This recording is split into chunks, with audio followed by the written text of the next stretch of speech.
very closely with each other for 20 years. And practically every day, when I was not traveling, we would talk to each other on the phone. And at least once a week, I would go over and meet him. And strangely enough, much of the talking would actually happen over the phone. When we met, we rarely spoke to each other. We would just sit and have coffee and gaze into the middle distance. After some time, I would say, "Okay, sir, thank you very much, I'll leave." Then I'll leave. And invariably, but every once in a while, he'll call and say, "Why don't you come over for a chat?" And so I'd go over, and then this is what would happen each time. But over the years, I really came to enjoy his company, and even this afternoon, suddenly my hand went over to dial his number for something, and then I realized, okay, this is not what I should be doing. But I remember certain things delighted him immensely. I was doing a book for the Corporation of Chennai, a book that didn't come out incidentally. And I went back and told him that, what they call you over there? He said, "What is it?" They refer to you as Mr. Madras Muthiah. So that's what they would all say. "You are working with Mr. Madras Muthiah, aren't you?" And then they would always refer to the magazine as Muthiah Musings. So these were the two names that the Corporation of Chennai for some reason had decided that is what the magazine was known as. He was very, very amused when he heard that particular description. One thing was the amount of time that he spent on reading out music. All the time it was as though there was one channel in his mind that was continuously sifting for information on keeping this magazine going. And that would not only result in him asking so many people to write an article every time. So if you went to him with a discovery, he would immediately say, "Why don't you do a piece on it?" And after some time we stopped telling him about our discoveries because that meant a lot more research, and he would know much more than what we did. He would then trash the whole article and say, "This is not there, that is not there." So this was one. The other is that he read a lot of publications, and he would earmark articles that he felt were suitable for being carried in music. So Mylapore Times was a favorite. Vidura of the Press Institute was yet another. He would read Shruti magazine, the last magazine that I would have associated him with, because he would say that he had no idea about classical music and just did not understand the very basics of it. But I have seen him plodding through Shruti magazine, cutting out all the technical terms. And then I asked him, "Why are you doing this?" He said, "No, there is some mention of Madras in this particular article. So I think it's worthy of being carried." And everybody whose article was taken or who was commissioned to write, a payment was sent out to them. No article was ever taken for free. This was something that he religiously adhered to. And after every issue was over, there'd be a neatly typewritten sheet done by Sriram or Pushpa. I think they are both here today. And in that, there would be every name of the contributor, the address, and the amount. And he had a certain mathematics on the basis of which he decided how much each person was to be paid. He also had certain favorites. This I came to know, and I realized that I was one of his favorites too. I was very flattered about it. If we were not on the rolls of Madras Musings, which I was not in the beginning, those whom he liked, we were never given a word limit. So we tell him that, "Sir, this article is going a little long." "No, it doesn't matter. You write as much as you want. We'll carry it in 2 issues, 3 issues, 5 issues if you feel like, and things like that." But if somebody whom he didn't personally like very much sent an article and that was too long, why is he trying to collect money for 2 issues? Cut it and have it in 1 paragraph. So this kind of thing would also go on. And the simplest method of editing was to cut out all the adjectives and adverbs.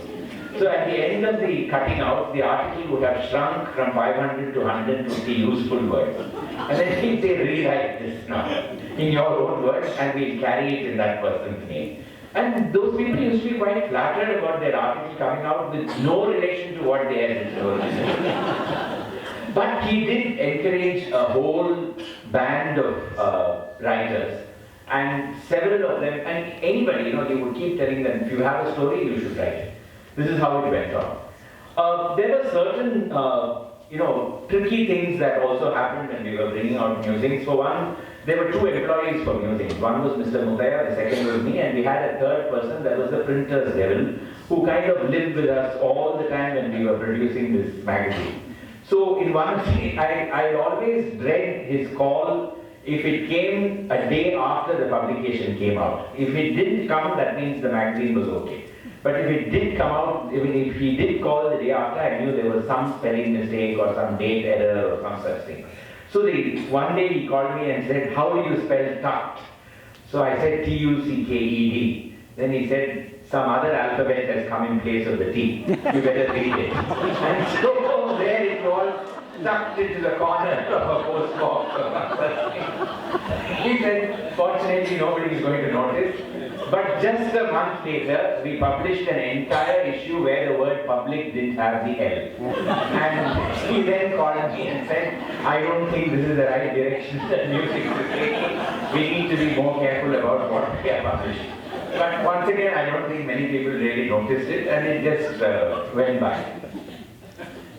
We espoused a lot of heritage, and therefore we were one day nearly axed by heritage.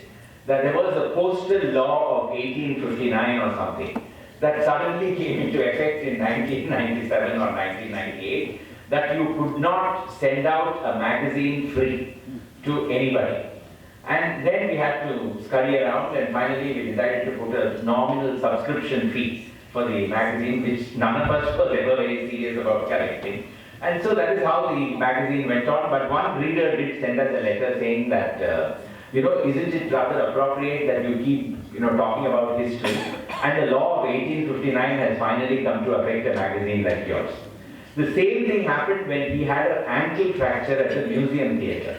He came back and told me, Appa, the fracture actually happened in a heritage building. Imagine if it had happened in a hotel. So this was the way he talked about these things. On a very serious front, he did fight quite a battle when it came to saving several heritage buildings in the city, and I would say that much of the credit for the Directorate General of Police building on the Marina standing today should go to Mr. Muthiah. It was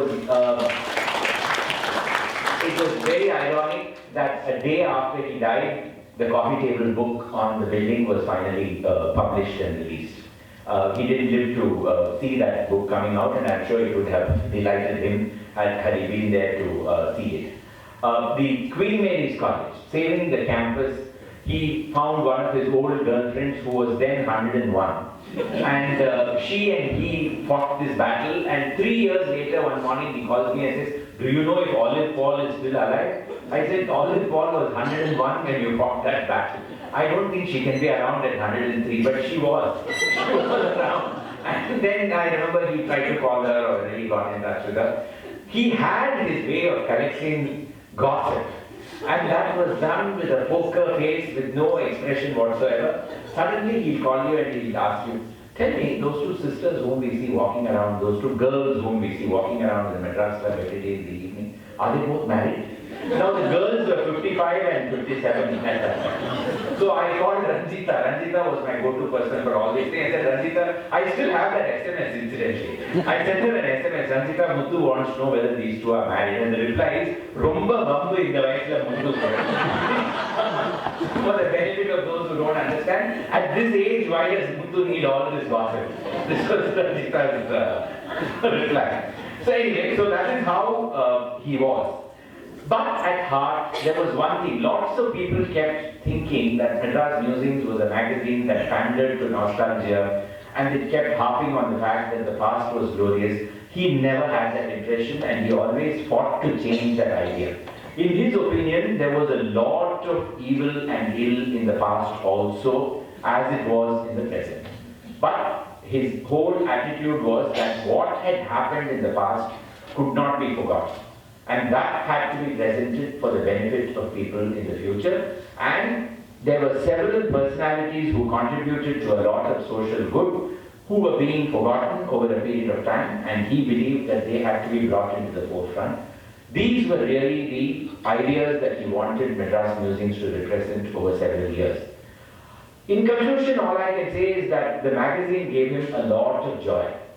And its coming out every 15 days was one of those things that he looked forward to. He would go over it, then he would call Anu and discuss the photographs and explain, ask why the this picture was darker in ink and that picture was lighter in ink. And I remember they finally created a special ink or some such thing for Madras music.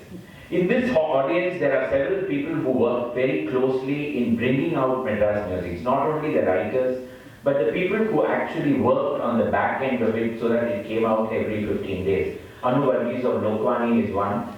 G. Shankar of Space Systems, Moshoot, I think he is somewhere in the audience. Shankar, can you stand up? That is Shankar. Shankar, the ever-suffering Shankar. Shankar who married his colleague Govati, and it was a marriage made by Madras music actually. And in this world of foreign draw and all those things, Mr. Muthiah used to set the page with a ruler and a pen. And Shankar would bring all the proofs, go back, set it, come back, set it, listen to Mr. Muthiah lecture to him on page layout and things like that. And yet it would all be done. So, and I'm sure there are a couple of, I don't know, Srinivasan is here. Pushpa, I don't know if Pushpa is around. These are all people who worked with Mr. Muthiah in bringing out Madras music on the back end. And I think their contribution was immense in ensuring that the publication came out on time without being there is just one, the last thing that I wanted to say was that a couple of months before he passed away, he had, I think, come to realize that his time on earth was quite limited. I had gone to call on him, he held my hand and he said, whatever happens, don't allow Madras Musings to close. And I promised him and I said, don't worry, the magazine will continue running and let's hope that it will remain that way, and I'm sure it will remain that way. Thank you very much for your patient hearing.